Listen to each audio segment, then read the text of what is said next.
Everyone, अस्सलाम वालेकुम and welcome back to my channel. मेरी दुआ है कि आप सभी लोग बिल्कुल ठीक हों और खैरियत से हों। अल्हम्दुलिल्लाह मैं भी बिल्कुल ठीक हूँ, खैरियत से हूँ। यहाँ पर मैंने मुस्कान का लंच पैक किया है। लंच में मैंने सिंपल ही इसको आज सर्विंग्स दी थी, जिसमें थी कुछ फ्रूट की सर्विंग्स और मैंने बेगल था। और जैसे आप सभी को मालूम होगा, एक बन स्टाइल में होता है, आप उसको टोस्ट कर सकते हैं और उस पर आप क्रीम स्प्रेड कर सकते हैं अपनी चॉइस के हिसाब से। वेजिटेबल्स भी ऐड कर सकते हैं, मीट वगैरह भी आप ऐड कर सकते हैं। तो मैंने सिंपल सा आज मुस्कान को लंच दिया था, क्योंकि आज मुझे घर में बहुत सारे काम थे। सबसे पहला काम मुझे ये करना था कि मुझे अपनी कार वॉश करनी थी। तो जनाब यहाँ पे ओवरसीज़ की जो लाइफ है, ख़ासकर अमेरिका की लाइफ बहुत ज़्यादा बिजी है। आई एम श्योर कि पाकिस्तान में और जो इंडिया में मेरी फ्रेंड्स मुझे वॉच कर रही हैं, उन लोगों की लाइफ भी वहाँ पे बहुत ज़्यादा बिजी होती है। और हम होम मेकर जो होती हैं, वो बहुत ज़्यादा बिजी होती हैं। घर के कामों के साथ साथ हमें बाहर के कामों को भी मैनेज करना होता है। तो यहाँ पर मैं अपनी कार को वॉश करना मैंने स्टार्ट ही किया था, तो फिर मेरे हस्बैंड भी आ गए थे। तो उन्होंने कहा चलो मैं भी आपके साथ अपनी जो कार है वॉश कर लेता हूँ। ये जो आप एसयूवी देख रहे हैं बरगंडी वाली, ये हमारी फैमिली कार है। और जो दूसरी ग्रे वाली जो कार है मस्टैंग, वो मेरे हस्बैंड ज़्यादातर यूज़ करते हैं अपनी ऑफिस की मीटिंग्स वगैरह के लिए। तो इस तरह के काम होते हैं जनाब, जो हमें यहाँ पे करने होते हैं। आज की जो औरत है, वो ना सिर्फ घर को मेंटेन करती है, बच्चों को देखती है, अपनी घरदारी करती है, बल्कि बहुत स्मार्ट तरीके से बाहर के जो काम है उनको भी अल्हम्दुलिल्लाह बहुत अच्छे से ऑर्गेनाइज़ करती है। तो अच्छा, यहाँ पर ना मैंने गुआकामोली को ना फ्रीज़ कर दिया था आइस क्यूब्स की ट्रे में। आप सभी को मालूम होगा एक फ्रूट और वेजिटेबल होता है एवोकाडो। अगर आप उसको मैश करके उसमें कुछ स्पाइसेस वगैरह डालें, तो बहुत अच्छे सा ना एक सॉस सा बन जाता है। उससे हम यहाँ पे गुआकामोली कहते हैं। तो वो मैंने कॉस्को से ली थी। तो लेकिन होता यह है कि जैसे ही आप उसका जार खोलते हैं या पैकेजिंग खोलते हैं, तो जो गुआकामोली होती है बहुत बहुत जल्दी से ना ब्लैक होना और ना कलर चेंज करना शुरू कर देती है। जैसे सेम बनाना के साथ होता है ना, कि अगर आप उसको खोल के ओपन करके रख देंगे तो बनाना कैसा कलर चेंज कर लेता है, इसी तरह से एवोकाडो में होता है। तो मैं अक्सर कोशिश ये करती हूँ कि जो मुझे लगता है कि इस तरह की चीज़ें होती हैं जो बहुत जल्दी से ख़राब ना हो जाएँ या कलर चेंज ना कर लें, तो मैं उनको इस तरह से आइस क्यूब्स की ट्रे में डाल के फ्रीज़र में रख देती हूँ। बहुत अच्छी आप इसको टिप कह लें, हैक कह लें, तो इस महंगाई के ज़माने में आप काफ़ी जो चीज़ें हैं इस तरह से सेव कर सकते हैं। तो ये मैंने बड़ा सा जार लिया था गुआकामोली का, जो बहुत मज़े का लगता है चिप्स के साथ, सालसे के साथ। तो मैंने इसको क्यूब्स में डाल के फ्रीज़र में डाल के फ्रीज़ कर दिया था। और अब जब भी मुझे बच्चों के स्नैक्स में यूज़ करना होगा या घर में टी टाइम में हमें यूज़ करना होगा, तो हमारे पास गुआकामोली होगी और हम आराम से इसको यूज़ कर सकेंगे। आई मीन यूज़ करने से आधा 1 घंटा पहले आप निकाल दीजिए और वो आराम से रूम टेम्परेचर पे आ जाएगा, तो हम उसे यूज़ कर सकते हैं। तो उसके साथ-साथ यहाँ पर अब मैं बना रही हूँ हरी मिर्चें और हरे धनिये की एक चटनी सी मैं बना के रख लेती हूँ। आप ये कह सकते हैं कि मैं हरा मसाला पीस के रख लेती हूँ, और वो भी बहुत काम की चीज़ें, बहुत चीज़ों में हम उसको यूज़ कर सकते हैं। सिंपली रायता हम उसके साथ बना सकते हैं।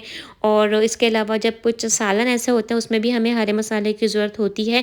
तो मैं इस तरह से हरी मिर्चें और हरा धनिया को अच्छी तरह से वॉश करके थोड़ा-सा पानी डाल के मैं उसको पीस लेती हूँ। और उनको भी ना फिर मैं आइस क्यूब्स में इस तरह से डाल के फ्रीज़र में फ्रीज़ कर दूँगी। और जब भी मुझे हरा मसाले की ज़रूरत होगी या सिंपली अगर मुझे रायता बनाना होगा, तो बस मैं 1 क्यूब निकालूँगी और बस दही में और सॉल्ट वगैरह जो भी मुझे ऐड करना होता है, मैं रायता बना लेती हूँ। तो इस तरह से भी छोटी-छोटी से हैक्स करने से ना टाइम की सेविंग हो जाती है, क्योंकि अनफॉर्च्युनेटली यहाँ पे हमारे पास अमेरिका में कोई एक्स्ट्रा हेल्प हमारे पास नहीं होती है। जैसे आपके पाकिस्तान में, इंडिया में आपके पास हेल्पर्स होती हैं, मासी आ जाती है, बाजियाँ आ जाती हैं जो आपकी हेल्प कर दें। हमारे पास ऐसी कोई हेल्प नहीं होती। तो यहाँ ओवरसीज़ की लाइफ बहुत ज़्यादा टफ़ होती है, तो हमें इस तरह से अपने कामों को मैनेज करना होता है। तो जी, अब आप लोगों के साथ मैं बीफ के पैटिस की रेसिपी शेयर कर रही हूँ, क्योंकि आज मुझे लंच में बनाने थे बीफ के पैटिस। अच्छे खासे हैवी भी हो जाते हैं, और असल में हम लोग ने आज नाश्ता भी काफ़ी हैवी किया था। तो मेरे बच्चों को और हस्बैंड को, खुद मुझे भी बहुत मज़े के लगते हैं बीफ के पैटिस। तो उसकी रेसिपी आप लोगों के साथ शेयर कर देती हूँ। मैंने ऑयल लिया है, उसमें सबसे पहले मैंने हरी मिर्चें और ज़ीरा कूट के ऐड कर दिया था। फिर मैंने इसमें कीमा ऐड किया है, उसको अच्छी तरह से लो फ्लेम पे हल्की आंच में ही कीमे को हम भून लेंगे। फिर उसके बाद मैंने नमक डाला था, थोड़ी सी कुटी हुई मिर्ची डाली थी, कूटा हुआ धनिया मैंने इसमें ऐड किया है। और इसमें ना प्याज हम अच्छी खासी डालेंगे, क्योंकि जब हम प्याज ज़्यादा डालेंगे और हरा धनिया और पुदीना ज़्यादा डालेंगे ना, तो बिल्कुल जो बाज़ार के जो पेटिस होते हैं ना बेकरी वाले, वैसा ही आपके पेटिस में ना फ्लेवर आएगा। तो मैंने अनियंस को, प्याज को ना मैंने चॉपर में चॉप कर लिया था। बस हल्का सा रफली चॉप करेंगे, बहुत ज़्यादा पीसेंगे घिसेंगे नहीं, वरना फिर प्याज जो है वो अपना पानी रिलीज़ कर देंगी। और कोई मैंने प्याज को स्क्वीज़ नहीं किया था, तो बस फाइनली चॉप करके आप कीमे में प्याज ऐड कर दीजिए और आखिर पे दम पे डालें घर का बना हुआ गरम मसाला। और बस, और ये जो फिलिंग है वो रेडी हो चुकी है। तो पेटीज़ बनाने के लिए अगर आप चाहें तो जो पेटीज़ की जो बेकिंग की शीट्स होती हैं आप वो भी यूज़ कर सकते हैं, लेकिन यहाँ पे मैं फ्रोज़न पराठे यूज़ कर रही हूँ और इन्हीं फ्रोज़न पराठों से ही मैं पेटीज़ बनाती हूँ। बहुत मज़े के बनते हैं। आप डॉन के पराठे ले लीजिए। यहाँ पर मैंने डॉन के पराठे ही यूज़ किए हैं, लेकिन यहाँ अमेरिका में इंडियन स्टोर्स में इंडिया की ब्रांड के भी बहुत अच्छे मिल जाते हैं फ्रोज़न पराठे। समटाइम्स मैं वो भी यूज़ कर लेती हूँ और मैं इनको बेक करूँगी। तो ओवन में मैंने इनको 375 डिग्रीज़ पे 15 to I think 12 to 15 minutes के लिए मैंने बेक किया था। तो बेकिंग का जो टाइम है वो आप अपने ओवन के टेम्परेचर के हिसाब से एडजस्ट कर लीजिएगा। और अगर आप ओवन में ना बनाना चाहें तो जैसे चूल्हे पे हम किसी पतीले में कोई रैक रख के भी जिससे बेकिंग कर सकते हैं, अगर आप चाहें तो उस तरह से भी आप इसको बेक कर सकते हैं।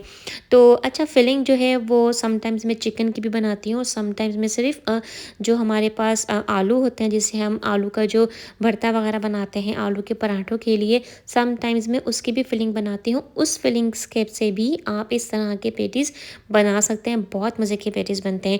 तो जनाब, इसी तरह से हमें अपने घर के कामों को और क्रेविंग्स को मैनेज करना पड़ता है, क्योंकि आज मेरा भी बहुत दिल चाह रहा था कि मैं बीफ के पेटीज़ बनाऊं।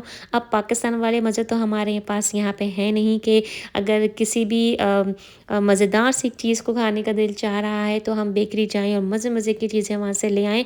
तो ये वाले जो मज़े हैं वो पाकिस्तान में, इंडिया में ही होते हैं। यहाँ पे ओवरसीज़ में ऐसे कोई चीज़ें नहीं होती। वैसे मिल जाती हैं, लेकिन आपको बाकायदा फिर प्लान करके आपको स्टोर्स जाना पड़ता है।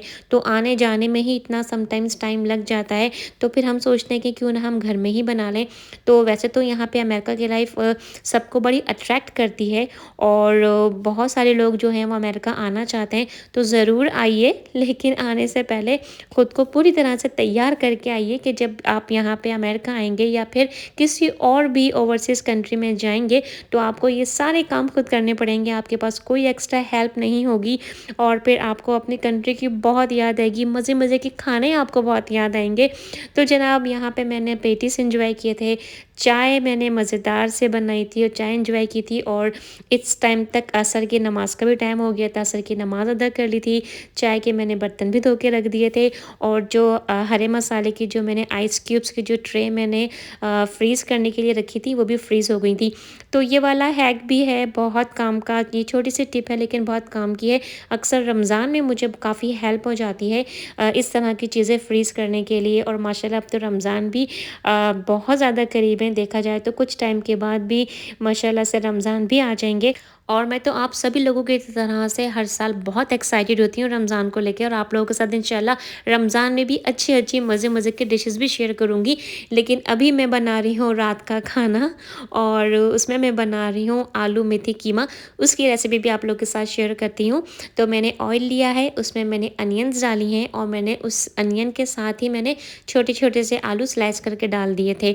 तो उसको हल्का सा हम गोल्डन ब्राउन कर लेंगे और फिर ब्राउन करने के बाद हम आलूओं को निकाल लेंगे। फिर उसी प्याज में हम कीमा डालेंगे, कीमे को अच्छी तरह से भूनेंगे।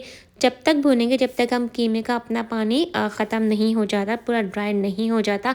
फिर उसके बाद डालेंगे जिंजर गार्लिक पेस्ट, नमक डालेंगे, हल्दी डालेंगे, कुटी हुई मिर्चें, थोड़ी सी पिसी हुई मिर्चें, थोड़ी सी कश्मीरी मिर्ची भी डालेंगे, धनिया डालेंगे और थोड़ा सा पिसा हुआ ज़ीरा और पिसा हुआ गरम मसाला अगर आप चाहें तो अभी भी डाल सकते हैं, लेकिन आखिर में चाहें तो तब भी डाल सकते हैं। तो बस ये सारे घर के पिसे हुए हम मसाले डालेंगे, इसको अच्छी तरह से भूनेंगे। उसके बाद भूनने के बाद फिर हम इसमें टमाटर ऐड करेंगे। मैंने यहाँ पे टमाटरों को सिर्फ ग्राइंड करके सिंपली उनको आइस क्यूब्स की ट्रे में डाल के मैंने इस तरह से फ्रीज़ किया हुआ है। तो मैं यहाँ पे अपने चॉइस के हिसाब से आई थिंक 4 to 5 मैंने क्यूब्स डाली थी। अगर आप चाहें तो फ्रेशली टमाटर चॉप करके डाल सकते हैं और अगर आप चाहें तो थोड़ी सी दही भी डाल सकते हैं, लेकिन मैंने इसमें सिर्फ टमाटर का ही यूज़ किया था। टमाटर को अच्छी तरह से भूनने के बाद जो हमने आलू फ्राई करके रखे थे वो पोटैटोज़ भी यहाँ पे हम ऐड कर देंगे और फिर थोड़ा सा पानी डालेंगे अपनी ज़रूरत के हिसाब से कि बस आलू गल जाएँ और हमारा जो कीमा है वो उसमें कुक हो जाए। और कवर करके हम इसको कुक कर लेंगे जब तक आलू नहीं गलते। उसके बाद हम इसको अच्छा सा भून लेंगे। फिर दम पे हम डालेंगे यहाँ पे मेथी है मेरे पास, जो मैंने इंडियन स्टोर से ला के वॉश करके उसको ड्राई कर लिया था, तो वो मैंने यहाँ पे मेथी ऐड की है। साथ में मैंने दम पे डाली है हरी मिर्चें, साबुत वाली गोल वाली लाल मिर्चें डाली है, हरा धनिया डाला है और पिसा हुआ गरम मसाला भी मैं यहाँ पे ऐड करूँगी। मज़ेदार सा आलू मेथी कीमा बन के तैयार है। ज़रूर बनाइएगा, बनाएं तो मुझे कमेंट बॉक्स में ज़रूर बताइएगा कि आपको ये कीमे की रेसिपी कैसी लगी। और गाइस, ये था मेरा आज का व्लॉग। अगर आप लोग चैनल पर नए हैं और आपको मेरी वीडियोस अच्छी लग रही हैं तो चैनल को सब्सक्राइब ज़रूर करें। व्लॉग पसंद आया हो तो एक अच्छा सा कमेंट ज़रूर कीजिएगा और आपके कमेंट्स पढ़ के मुझे बहुत ज़्यादा खुशी होगी। तो बच्चों के लिए और हस्बैंड के लिए मैंने बनाया था आलू मेथी कीमा, अपने लिए मैंने बनाई थी मसूर, साबुत मसूर की दाल। और दाल को बनाना बहुत आसान है। दाल में मैंने सिर्फ घर के मसाले डाले थे, उसको सिंपली कुक कर लिया था, भंगार लगा दिया था और बस इसी तरह से आज का मैंने व्लॉग बनाया था। बहुत बिजी रूटीन थी जो मैंने आप लोगों के साथ शेयर की है। और अगर आपको व्लॉग पसंद आया हो तो वीडियो को लाइक करें, शेयर करें अपने फ्रेंड्स और फैमिली के साथ। अपना बहुत ज़्यादा ख्याल रखें। नेक्स्ट व्लॉग में और एक अच्छे से नए कंटेंट में आप सभी लोगों से बहुत जल्द मुलाकात होगी। अल्लाह हाफिज़।